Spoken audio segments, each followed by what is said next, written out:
Welcome to the Realtor Who Wines Podcast. I'm Rashelle Newmyer, your hostess with the mostest, a student of life, a connector, a passionate wine enthusiast, and your local favorite guide. Join me as we explore the vibrant Pacific Northwest, savor the finest wines, and champion the spirit of entrepreneurship.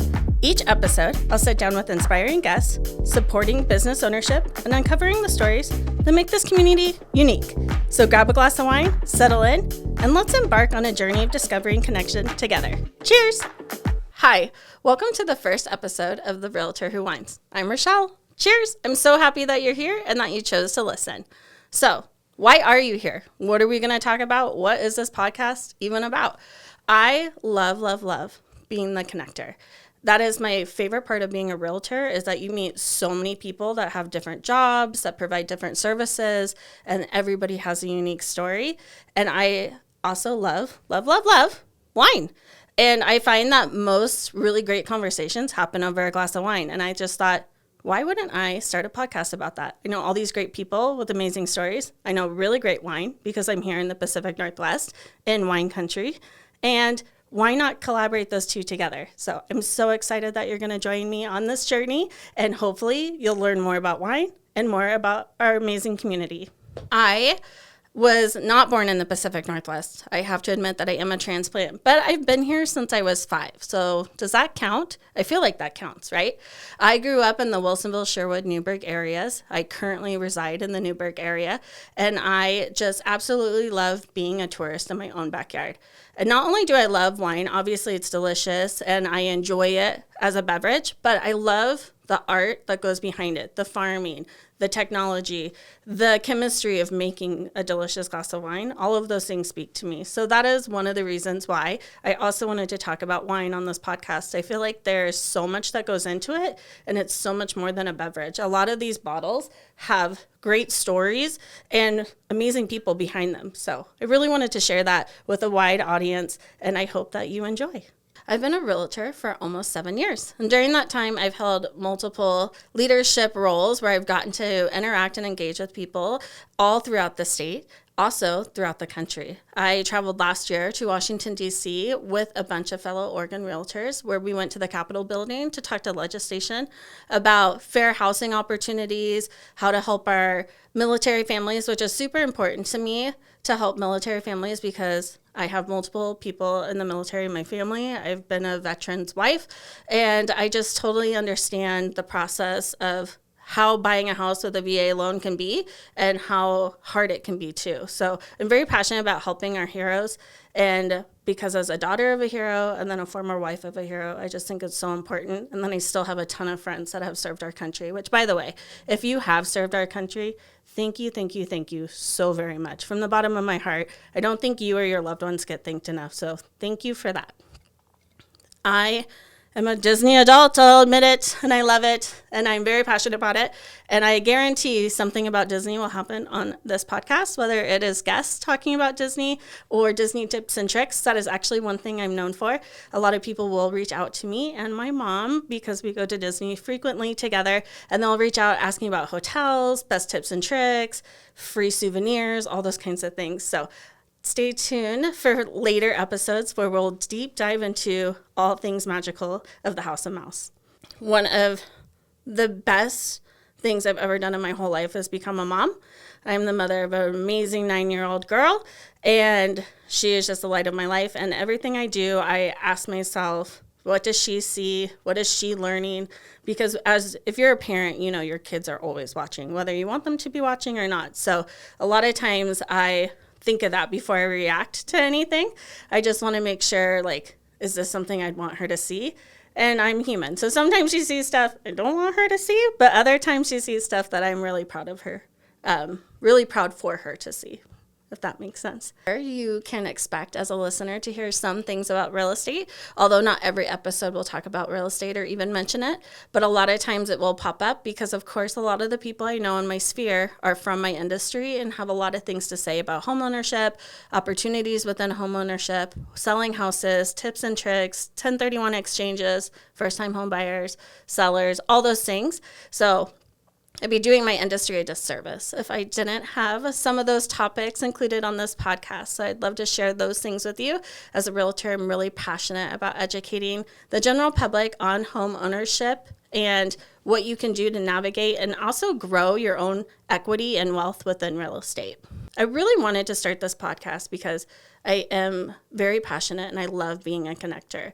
If you call me and say, hey, Rashelle, who do you know that raises chickens? I know somebody. Who do you know that could help fix my car? I know a mechanic. Who do you know if I want veneers? I know somebody. So I love just being a connector and a student of life. And I love learning about everybody's jobs too, because they're all so interesting. So on this podcast, you will get to explore that with me, normally over a cup or a glass of wine, depending on if we're on location or not. But I do plan on interviewing a lot of people within our community, small business owners, even big business owners who started small. We all grow from somewhere. I have a very big business mindset and I'm an entrepreneur at heart. And so I just love seeing that entrepreneurial spirit be championed in its own environment and atmosphere. And I really want to share that with you. As the realtor that wines, you can also expect to see me on location at some of my favorite wineries in the Pacific Northwest, engaging with the winemakers, the owners, the farmers. Sometimes those are all three different people. Sometimes they're all the same person. So I love sharing those stories. I hope that you join me as we also tour the Pacific Northwest together. I also want to not only just tour wineries, but mom and pop shops, brick and mortar stores on location to really share with you what the Pacific Northwest has to offer. For my first 4 episodes, you can expect to hear from someone from the wine industry, someone from the real estate industry, a local fellow business owner here in the Portland Metro, and then actually another person from the wine industry. So definitely stay tuned to hear more about them, their business, their story, and how to connect with them. Also, do you have a favorite wine that you're drinking? I would love to know what's in your glass, whether it's from the Pacific Northwest or not. Definitely share it with me. We will do reviews here on the podcast and talk about different wines, where they're available, and what they pair with. What I find so unique about wine is how much it can change what you're eating. So obviously I'm a foodie. These curves come honest. And what I love about wine is that it really can enhance a meal or ruin it. And it also what you're eating can also enhance the wine. And I've never been a science person. That's why I was a theater arts major and now I'm a realtor. But I still love how science works between food and wine and how they really impact each other and can really change your meal experience and how you enjoy it or what you enjoy. When I get wine beginners that reach out and they're like, I don't know where to get started. I feel like I should be drinking wine. A lot of my friends are drinking wine. Where do I start? My first question back is always, do you like sweet things? Do you like more dry things? What do you drink that's not wine? So if you drink other alcohols, I will listen to what you drink and compare it to it. A lot of times bourbon whiskey drinkers will enjoy red wines because they like that drier and more earthy tones, and also someone told me once I like the taste of dirt because I like charred. I like how the barrel tastes. And so normally you can taste a barrel in bourbon whiskey and in red wine. And so someone's like, I think you like the taste of dirt. I've never actually tried out that theory. I've never spoon-fed myself dirt, but I do love red wine, bourbon, and whiskey. So that makes sense. If you like desserts, if you're a super dessert person, I would say start with a sweeter wine or a sparkling wine, something a little softer to guide you into it. If you're kind of in the middle, that's where I would recommend more of a mild white that's not so sweet but also not so dry that it feels like you're drinking dirt. For a tequila drinker, well, I like tequila too. This makes me sound like a raging alcoholic. I am not. I just enjoy spirits. Speaking of which, anybody want to be a sponsor? Just kidding. But for tequila drinkers, I would lean towards some of the fruitier, the pear wines to introduce you to wine, something that has a little bit of zest to it. So a crisper white wine or sparkling wine that you would probably have over ice. And for the huge winos, by the way, no one said I was a wine aficionado. I'm a wine enthusiast, okay? I did not study wine. I'm not a sommelier. I can barely say sommelier. I just enjoy wine, and I enjoy Oregon agriculture and supporting local businesses. So take my suggestions for what they are, just that, suggestions. By the way, we have a rule. If you're wine tasting, after 2 stops, you buy no wine because you're not going to actually remember what it tastes like, and you're going to go home and you're going to open it and you're going to be like, I remember this being really good. Well, it was really good after you had 2 stops of wine tasting. Always buy at the first or second wine stop, and then for the rest of the time, just enjoy your tastings and make a note to go back before you buy any wine. That's just my 2 cents. That's my money budget tips for you when it comes to buying wine so that you don't get home and have a surprise. It's very true, actually. I live and die by that statement. I love that. Tell us about the bottles you have today. What did you bring with you? Oh, sure. So for my first episode, I brought 3 bottles of wine with me today. Para Wine Co. is one of my favorite local wines. Sam Para is a local Latino winemaker. He has won so many awards, but he's also one of the only well-known Latino winemakers in the area and throughout the Pacific Northwest. Sam is amazing. You can find him at different pop-ups, like at First Fridays in Newburgh, different tasting rooms or restaurants and things like that. He has dessert wines all the way to a red wine. I just adore Sam and his wine. His wine is delicious. Right now I'm holding the 2022 Chardonnay from Eola Amity Hills, AVA, for you winos out there. And then Dobbs Family Wine is in Dundee, Oregon. This is their rosé. I love Dobbs. I actually recommend Dobbs a lot to people that love red wine because their red wines are they're so good. Full bodies, lots of flavor. But I have the rosé here because I don't love all rosés, but I do love Dobbs rosé. And then one of my favorite local wineries is Fox Farm. This is a 2018 Pinot Noir, also from the Eola Amity Hills. Fox Farm is also in Dundee, Oregon. The tasting room is just right there off of 99, and then his vineyard is here. He also sources grapes from all throughout the Pacific Northwest. That's one thing that you'll learn as you travel throughout the Pacific Northwest is a lot of the wineries do grow their own grapes, but it's normally just a certain variety because of where we're at. And then they'll source grapes from other wineries, including from Washington, California, sometimes Idaho, but mostly it's up and down I-5, if you think about it that way, or a little bit more to like Walla Walla-ish area in Washington, but different climates, mountain, sunshine, rain, that all impacts farming, right? So that impacts the grapes and where they come from. So all 3 of these wineries have grapes here, grown here locally in the Willamette Valley and the Dundee Hills, but then they also source grapes from other places too. I would say if you're trying to get wine cheaply and good wine, Trader Joe's is a great ally, and so is Grocery Outlet. Both of those, you can find really great wines for really reasonable pricing. And that's where I tend to go if I need to buy, like if I'm going to a party where I don't know if the people there are true wine drinkers or they're just having like a wine night book club, I'll go to Trader Joe's or a Grocery Outlet first before I bring something out of my own private collection. Just because, no offense to you wine beginners, but I don't want to waste a good wine on you. I want to introduce you to something a little softer and on my pocketbook and to your palate. So it's a win-win for both of us. But if I'm going to a friend's house or wine tasting where I know everybody there drinks wine, they love wine, they have certain things that they like, I'll bring wine to accommodate them. And so normally that comes from my private collection. But yeah, Grocery Outlet, Trader Joe's, those are 2 great options. Fred Meyer's also has a great selection. It's just not normally as cheap as Grocery Outlet. What got me into wine at first was the socialization of it. Like being the connector, I love people. I like talking to people. And so wine tasting has always been a fun activity for me because you're engaging with people you know, and then you're also engaging with people you don't know. Because normally you go wine tasting with some girlfriends or family, and then you meet people while you're there wine tasting, and everybody else is also there wine tasting. And so it's just a fun experience. I started off as somebody that just wanted super sweet, as sugary as you could be to just stomach it, but I was really there for the socialization and the experience.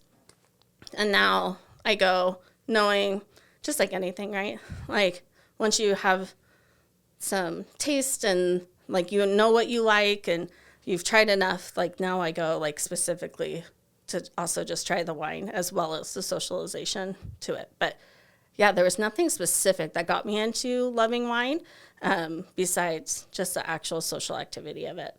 I can be found at wineries now alone. There's a couple other realtors that I love to work with, and we like to call what's wine and work, and we will show up to a local winery and pull out our laptops and actually be working, but we'll share a glass of wine and then also bounce ideas off each other around real estate, around marketing, or just trouble points that we're having. If you're new to wine, I say try it with a friend. And if you don't have a friend, reach out to me. I would love to take you wine tasting or give you some suggestions on where to go if you're going to explore by yourself. That will have a fun atmosphere where you don't feel like you're by yourself. One thing that I find, I went to school at Kansas State University. And right after I graduated from Kansas State, my then husband and I moved to Kansas City. And so I actually lived, and yes, I am a Chiefs fan. Okay, I love them. I was a fan of them before. They were amazing, and I'm still a fan of them now that they're amazing. But I lived in Kansas City for 10 years, and Midwest wine and Pacific Northwest wine, they're not the same. And one thing that I did experience when I lived in the Midwest, and so I've gone to wineries all over the United States, but one thing in the Midwest that I always found really interesting is a lot of them also offer grape juice tasting to non-wine drinkers, but to the kids, to keep kids entertained, and it's fun for them. And a lot of times it's just Ocean Spray crayon grape, Ocean Spray peach grape, Ocean Spray raspberry grape. But they're having fun. And from a marketing standpoint, I love marketing, I love business, I love sales. It's genius because you're fostering that kind of culture where it's like okay to have just a little amount, first of all, because the tasting is that, right? It's controlled pours. It's not just about like, oh, rager, we're partying, but it's like controlled pours and actually experiencing the wine. But same for the grape juice tastings for the kids. It's teaching them, one, how to engage in that kind of atmosphere as well as being out like, you know, in public amongst adults. But then they're also having fun and getting to explore a little bit too of like, what does it mean to taste different things of one, you know, of juice, or what does it mean to pair your juice with a cookie palette, you know, things like that. So that's one thing I think the Midwest does really well is incorporate the kiddos in that way where it's also building them clients for the future. Seriously, it is what it is. It's smart. It's good marketing. I was just recently in Disney World, or no, I wasn't. I was in Disneyland. I am currently planning a trip to Disney World, so that's top of mind. But I was just recently at Disneyland. They have a few new lounges open that we went kid-free this trip. And so we checked out, there's a new Scottish lounge at the Grand Californian that we wanted to check out. And there's the Broken Spell Lounge at the Disneyland Hotel that we wanted to check out, as well as, of course, enjoying Disney and all its magic. But it was kind of cool to see some of the different spirits and drinks that they also come up with. The Imagineers are very inventive, which is what makes Disney so magical. What's your favorite ride at Disney? Oh, gosh. I would say my favorite experience at Disney is the Rise of the Resistance. It's too grand to call it a ride because it is a whole experience. If I were to work any ride or experience at Disney, I'd want to be a tour guide because I think that would be super fun. But I would love to be on the Rise of the Resistance and be one of the people that doesn't have to be nice and is like making you feel like you're in jail, you know, and all those things. I don't want to give too much away if you haven't been to Disneyland in the last couple of years or experienced the Rise of the Resistance, but it's a game changer. Even if you don't like Star Wars, you cannot go on that and get off of it and not be impressed at the grandeur of it, even if you have no idea what's going on. Like, what do you mean? Yeah, what's a TIE fighter? Yeah, but you can definitely appreciate how much goes into the Rise of the Resistance. From a nostalgic standpoint, Peter Pan will always be one of my favorites. It's just, yeah, that's one I always remember from childhood.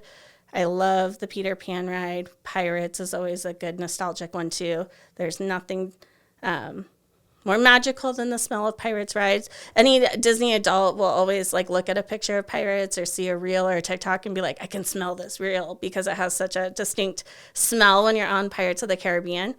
And then, of course, one of my favorite things at Disney is Fantasmic, because who doesn't like to see Mickey Mouse win over and over again?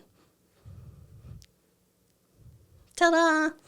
What's your favorite snack at Disney? Popcorn. The popcorn is the best at Disneyland and Disney World. It just smells good. You smell it as soon as you get in there. You could be so full, and I've just had a huge breakfast, and then you walk in the park and you smell the popcorn stand. You're like, well, I guess I need popcorn. I just had this past week while I was at Disneyland dill pickle popcorn from Cars Land. And if you like dill pickles and you like popcorn, those two married together are an amazing relationship and delicious. It was amazing. I loved every second of it. I love partnering with other entrepreneurs and people in business and leadership. There's just a certain mindset that goes with all of those roles. And that's how I constantly find myself in leadership roles. Sometimes I'm involuntold to be in those roles, and sometimes I'm elected, and sometimes I sign myself up. But most recently, I was the 2024 president for the Women's Council of Realtors in Portland, Oregon. And then I'm currently the Oregon director for the Women to Women Network. And then I sit on a few other boards just because I feel like it's really important to give back to your community, to serve in that way. A lot of times they don't have the dollars to like pay for somebody with certain skills or experience, especially like one of the boards I sit on is for Aurora. Aurora, Oregon is a tiny town. There's like 900 people there, and their biggest festival is called Aurora Colony Days, and that's where they all come together in August. And so I serve them as a marketing person and social media, and I like to share my skill set in that way, because before I was in real estate, I did work for corporate America as a digital marketer, and I like to be able to pass on that skill set and use it for evil. I mean, good, not evil. Haha. No, I like to use my talents for good and help the small guys win. And they can't afford a social media marketer. So I like to give my time in that way. I just think it's really important to be a leader in certain roles that have like no financial gain to it, because you learn a lot, and it's important. Like, not everything is about financial gain. But I also, that's why I'm so passionate about like the Women to Women Network. It's a volunteer role, my leadership role. I help all the different chapters throughout the state of Oregon and help guide them in their events and communication and communicating with nationals. And it's amazing to see the spirit of an entrepreneurial woman and how much they support each other, and collaboration over competition is such an impactful thing and a message I definitely want my daughter to learn. And so I continue to surround myself with groups like the Women's Council of Realtors and Women to Women Network. It's because I also want my daughter to see that like there's such a huge power when women come together. Not to say that we're men haters or anything like that. We love the men that support us in our business and our growth and our leadership, but there's something to be said when women aren't pitted against each other, and instead they're in each other's corners, raising each other up. So I love being a part of those organizations, and they're very important to me. You can definitely find me on most social media platforms, and they'll all be connected here with my podcast and on those videos. But please, please, please come back for episodes where I'm actually interviewing guests. I would love to just share, like I said before, their stories with you. And if you think that you would be a great guest, or you know anybody that you think would be a great guest, please let me know. I'd love to hear from you or get to know them. And definitely invite friends. And don't forget to tell me what you currently have in your glass. I want to know what you're drinking and if I should try it out.